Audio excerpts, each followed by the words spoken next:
What up? So today the amp from China came.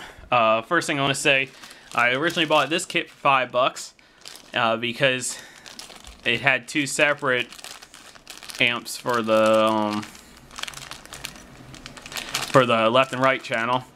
So I figured, well, I can go ahead and put half the kit together.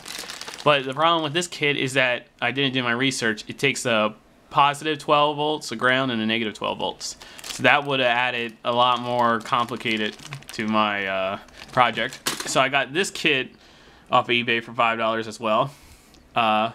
It just takes 12 volts DC or AC. I thought this kit you soldered it together yourself, but it came already together.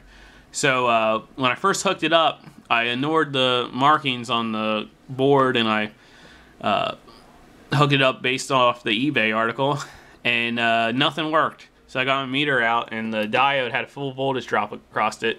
The way they get AC is they just use a diode there to halfway rectify it.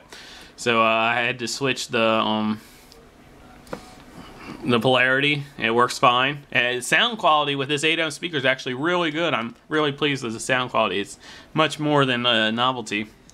Another funny part is the channels are backwards too. So when you buy this stuff from China, you can't judge anything. And I originally tried to have the clock come out of the amp, but it was tying in a clicking noise with this side, and also it wasn't working with the volume control. It would mess up the clock. So what I did was I desoldered the one side of the potentiometer, and I put in this cable to go over to the trigger circuit. So yeah, I've been waiting on this part so I could get the height, so I know how big I had to make the stage or the little base. So I'll do that next, and I should be able to start getting rolling. I went and I designed up a PCB to etch, but I'm gonna have to sit down and make sure I didn't make any mistakes designing it up. But yeah, this project's really coming along. Okay, well, I just finished up on the base. My craftsmanship isn't the best, but it works. So you got the speaker there. You got the head. It hasn't broken yet. It's really getting... I left it on here the whole time I was working on it. It's really getting... I know it's blurry. It's not focused. You see, it's really wobbling there. So it's just damaging this bottom servo. We'll see how long it lasts. That was just testing out the amp. And there's the inside. I'm planning on getting, this is 1/2 inch, I'm planning on getting a 1/4 inch sheet of this stuff, and I'm just going to glue it on the very bottom for the bottom of it, since it doesn't support anything. But that's where all the electronics will go. I still got to drill the holes for the LEDs and stuff. And probably, I was debating on whether I should have all the electronics, oh, pinched the wire, all the electronics coming from the head, if I should put it through a hole in the back here, or just, you know, put it like this on the inside. Still gotta decide. But, there we go.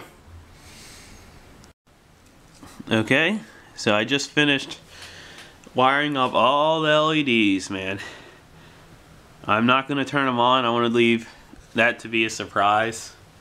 But you see I put black felt behind the mouth, put LEDs in the eyes and the mouth, put LEDs in the base.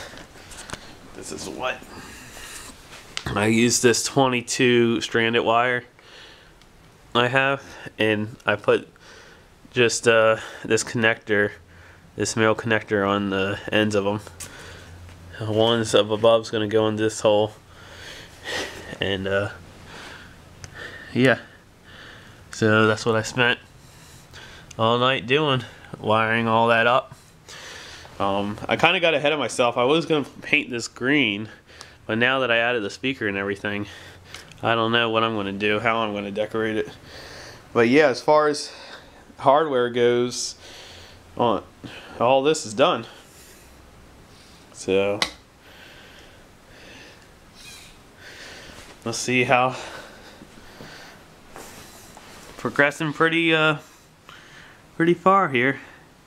I'm still gonna go and I still had to get that 1/8 inch or 1/4 inch plywood for the bottom of the box. Yep, see ya. Okay, so I went and picked up this 1/8 inch just cheap board, and I glued it on the bottom here. So with that, the hardware part of this project is done, besides the fact that I want to decorate the base and everything. Now to move on to the electrical side.